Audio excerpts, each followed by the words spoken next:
Backseas Musical Podcast.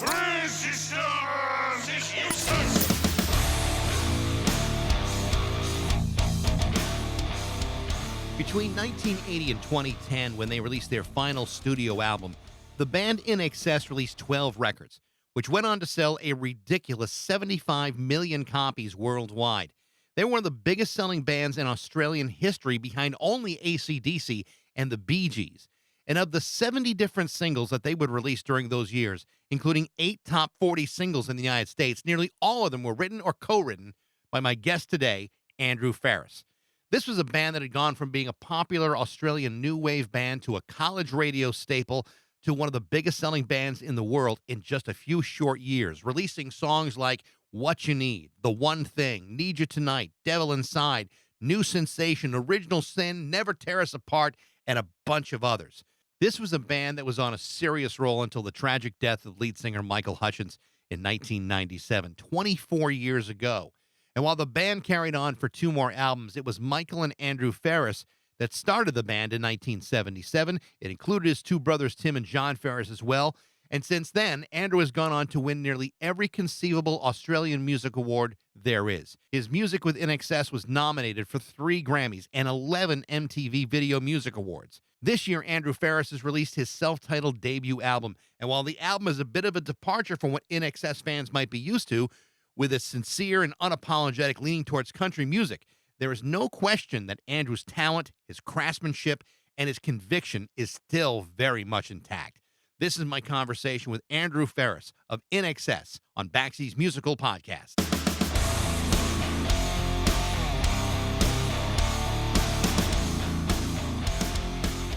Hey, thank you very much for switching things up. I know there was some confusion yesterday about the timing and the day, and I just don't know what sadistic jackass came up with the whole international Dateline scam. But I'm glad you're able to switch things up. Man, no, you're welcome. And funny thing is, I think the Dateline begins in New Zealand, and it heads our way.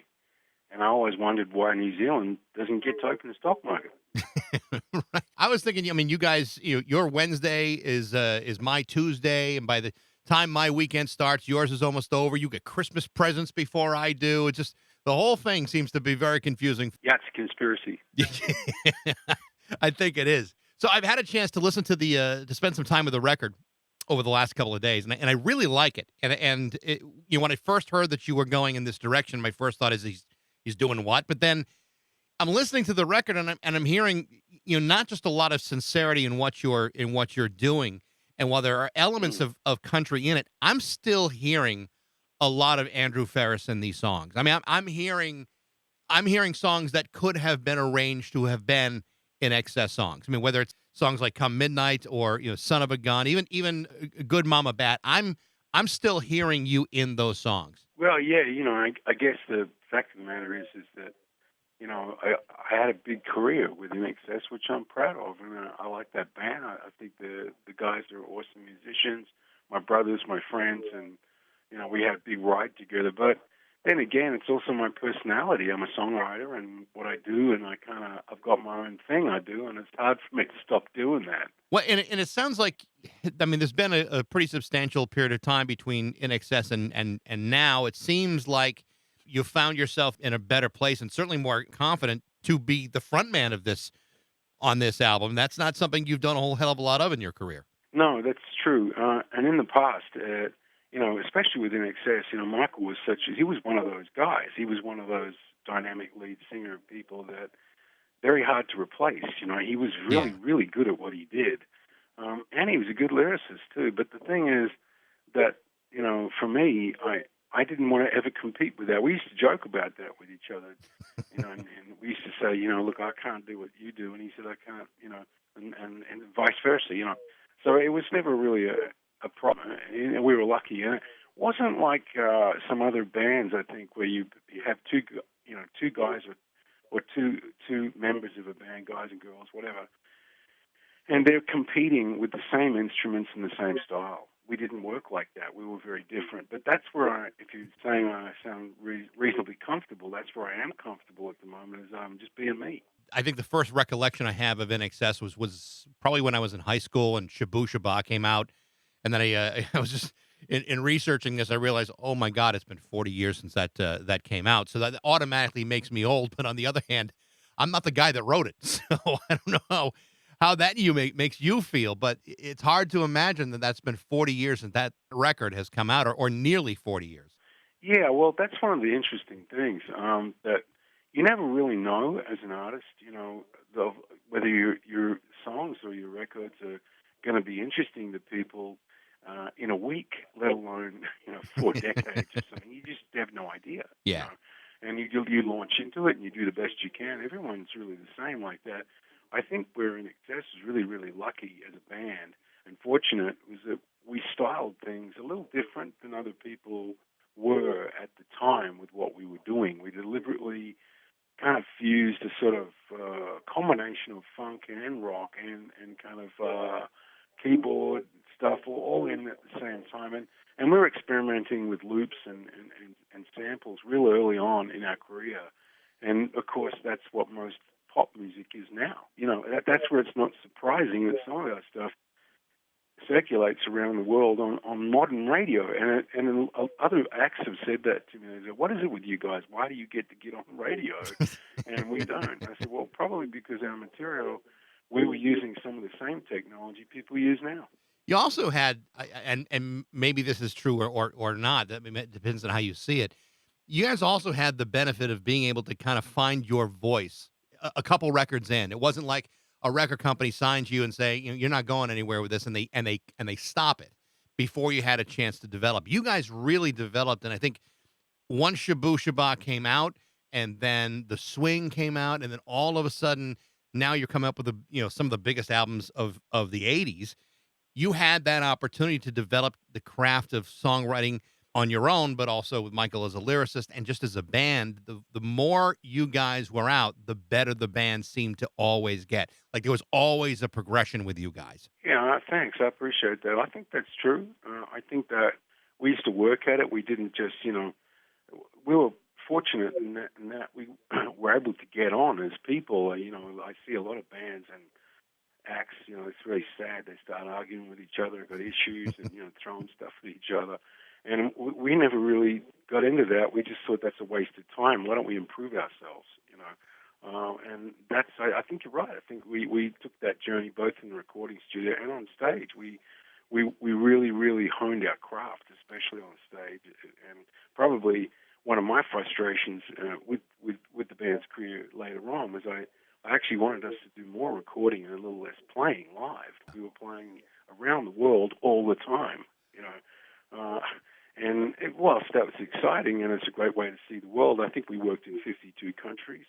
It wasn't that so much. It's just like you get to a point and you're like, let's make some new music, And I think that's where I'm comfortable now being Andrew Farriss, and what I'm doing is I'm just making music because I feel like I've got something to share with people. Hopefully they'll like. I was watching the documentary Mystify, the Michael Hutchence story earlier this week, and one of the things that I didn't realize, you talk about you guys getting along and developing and working so much. I didn't realize how hard you guys were working. I mean, it just sounded like there was never any real downtime for any of you, and to have a band of 6 people, three of which are brothers, that put all that potential personality conflicts on hold for a larger cause.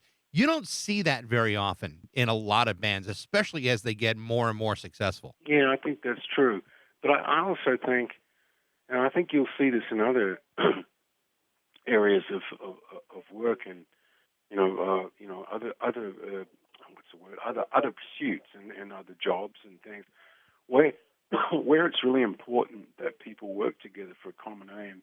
You'll sometimes see, not just in the music business, but you will see people put aside, petty grievances or, I'm not talking about big, huge problems, but, smaller ones. And people will say, let's just put that aside because we can see the bigger picture here. And that probably is true, say, the military, I guess. They train you to do stuff like that. And I think that's where, we found as a group, our strength was being able to work together. You're right, and we kind of worked at that, but it wasn't easy. And I won't say it was easy. There was times You know, you wake up in the morning and you've been on tour for like 14 months, and you're like, there's that guy again. You know, and I'm sure they felt the same way about me. But you just get on with it. You know. Do you ever get to the point though along the way? I mean, you're where it just there has to be so much pressure, whether it's self-induced pressure or external pressure saying you need to do better and you need to replicate success with further success. A lot of bands, for many artists, I think that's very very hard to accomplish.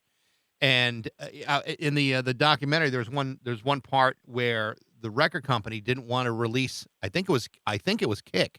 They didn't see any commercial potential for it, and it wound up becoming an enormous international hit. I think at some point you either say this is what we do, and so we're just forging ahead, or do you start listening to those outside voices and have it affect you? That's correct. And I think, it's interesting that the Kick album, that's very true. When we first put that, when Michael and I first wrote the songs, we had the blessing of the band, which again was really unusual for a band. They all said, "Yeah, we want you guys to write all the songs because you're the guys that seem to write the hits." So and that in itself is unusual because most bands are very, very competitive with who gets to have their songs. And I always look at that as a very kind of mature and clever decision of the other guys in the group, because that's exactly what happened. We had a monster album, and I think that particular album also, it's very true what you said, that it did get rejected by people at first, and I think it was because we were really using ideas and thoughts and technology and things that weren't current at the time on pop radio that much. And you had a few people doing it, but not to the extent that we started to experiment with it. And I think that the labels got real nervous. They're like, well, can't you put on spandex and grow your hair long and jump on stage? That's what everyone else is doing. It's like, well, we don't really want to do that. That's not what we're about. And we never were, and we never would have been. That didn't really suit us. And if it did, it would have been for fun. We'd do it for 3 nights and then change to something else. That's the way we were as people. And, I think that worked for us down the track.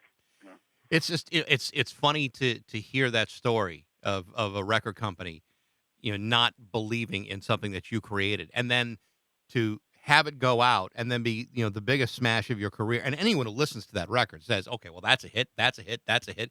It's loaded with commercial potential. It just proves that sometimes record companies are run by people who are simply not music fans. Well, I think that's that I don't know if that's exactly right. I think you could also add in there record companies now run by lawyers and accountants, right?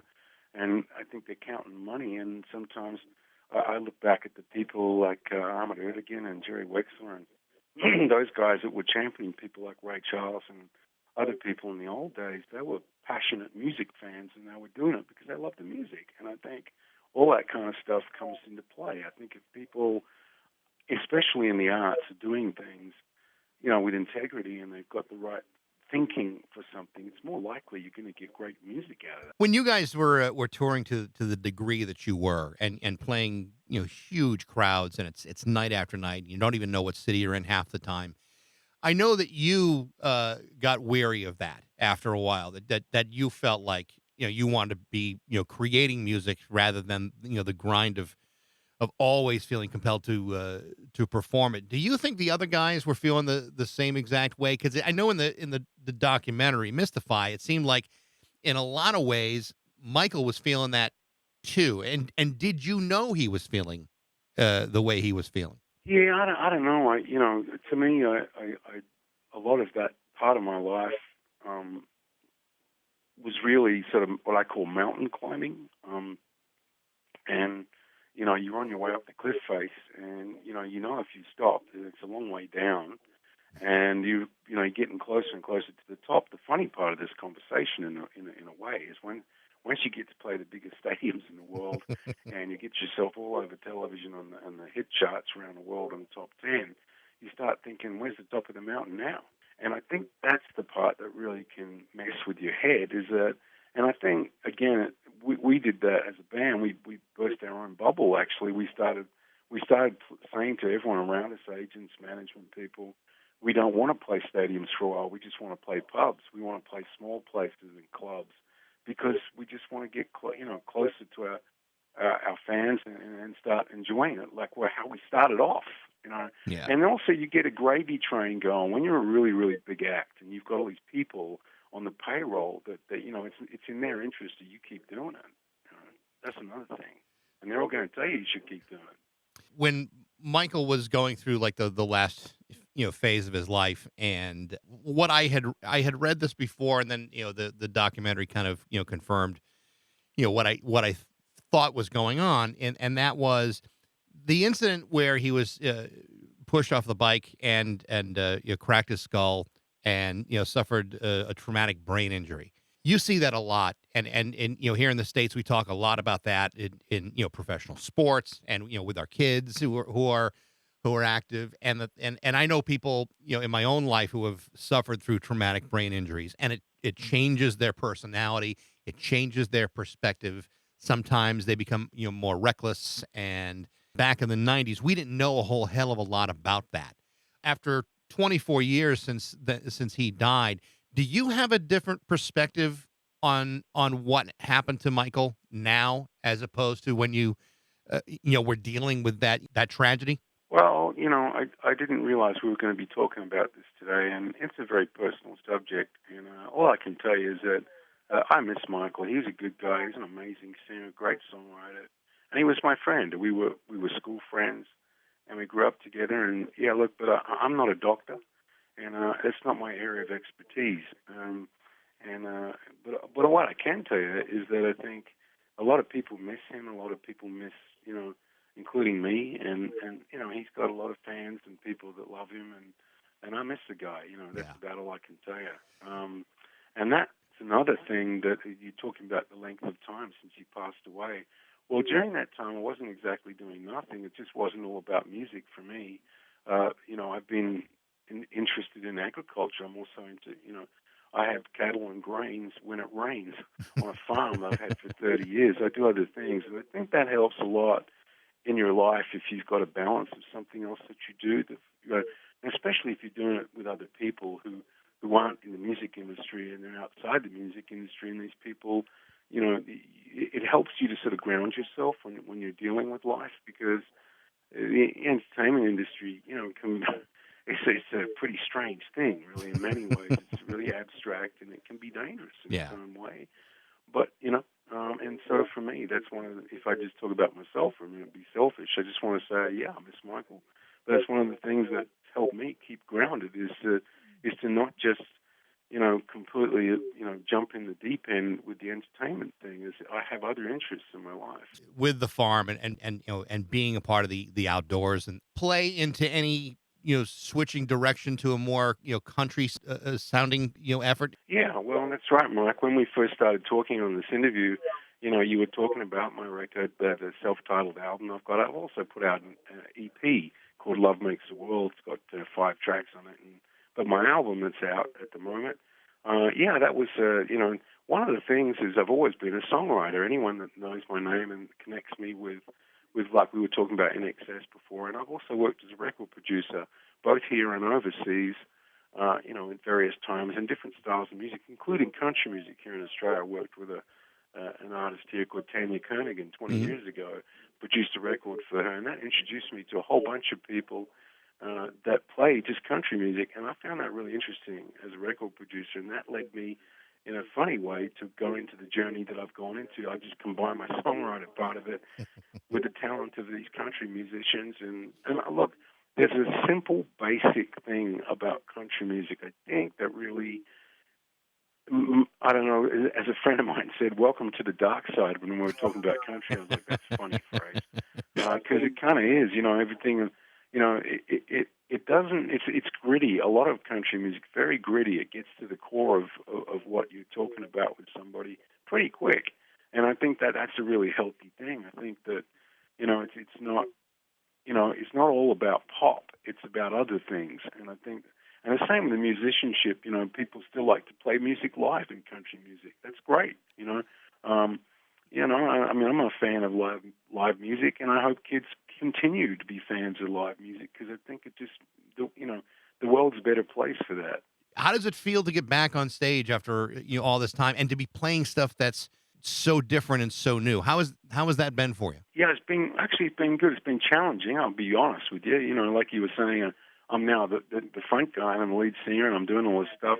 And I think the main thing I've realized is that I've got to keep a sense of enjoyment with it. And I know that sounds like a funny thing to say. It's just not to go, to get too serious about it all and to just enjoy it. And then I think other people, I've noticed since I've been playing, small and big stages as a country artist, when I can, of course, because of COVID and all that craziness, it slammed a lot of things, including live shows. But it slowly seems to be coming back, and I'm finding that as an entertainer, I get better if I play more. I sing more, I play more, I get better. Well, like I said, Andrew, I really do like the record. When I'm hearing this, I'm thinking, you know what, this sounds right. It sounds like exactly what you should be doing, and you should be incredibly proud of it. It's a really enjoyable record. Thank you.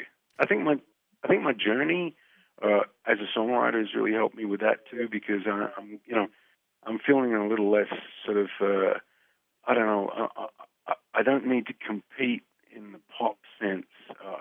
I'm just enjoying writing songs again, and if people get into what I'm doing, I'll keep doing it. I think part of that is a certain level of maturity. I mean, a younger artist may have been a little bit more insecure about trying something that that different and that unique to their style. But I think after a while of maturing and knowing what you want to do and what you're capable of, then you do what you want to do as opposed to what everybody else wants you to do. Well, there you go. Exactly. That's it. Like we were talking about before, with INXS's career and we had that top 5 hit, and we'd had top 40 hits around the world before the Kick album came out. But that hit that we had with What You Need, that was top 5, I know, in the U.S., and I don't know what it was in other countries, but it was a big hit. And that was the album that followed was Kick, and we had 5 top 10 hits or something off that one record, and yet when we first made the record, people were like, "This is from outer space. What is this thing?" And I think that again, to bring it to my own career, I've learned to have confidence in my own abilities, not to be egotistical, but just to be confident about what I do, and don't second guess myself too much. It's good to listen to criticism, and someone says, "That sucks." You go, "Fair enough," But someone else says, "Hey, I really like this," and you got an indicator that you're onto something. Well, as a guy who has been a fan for an awful long time, it's a real pleasure to talk to you, Andrew. I know you don't have a lot of time today, but I do appreciate the time you gave me, and best of luck with the record. Thanks for talking to me, Mike, and all the best to you. Right? Safe travels. You too. And there you go, Andrew Farriss of INXS. His self-titled debut album is available now. Hope that you enjoyed the show, and if you did, feel free to share it, rate it, distribute it freely amongst all of your friends. And I'd love to know what you think. You can always email me at bax@rock102.com and follow along on Facebook, Instagram, and Spotify. Thanks for listening once again to Baxi's Musical Podcast.